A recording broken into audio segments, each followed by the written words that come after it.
Hello everyone, hope you're having an amazing day. Welcome to my channel Curry Bites. Today I'm going to show you how to make this homemade garam masala that stays fresh for a long time and is suitable for almost all the recipes.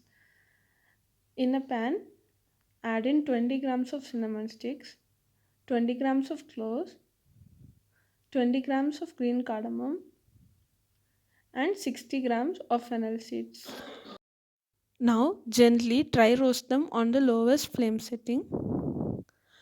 Dry roast them well so that all the moisture gets removed and the garam masala stays fresh for a longer time.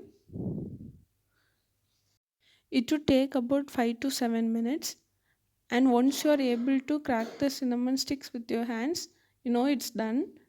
Now cool it for some time and transfer to a mixer jar and blend it to a fine powder.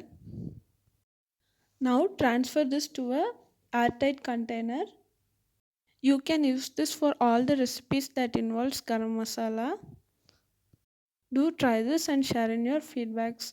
Subscribe to my channel Curry Bites for more future recipes. Thank you for watching.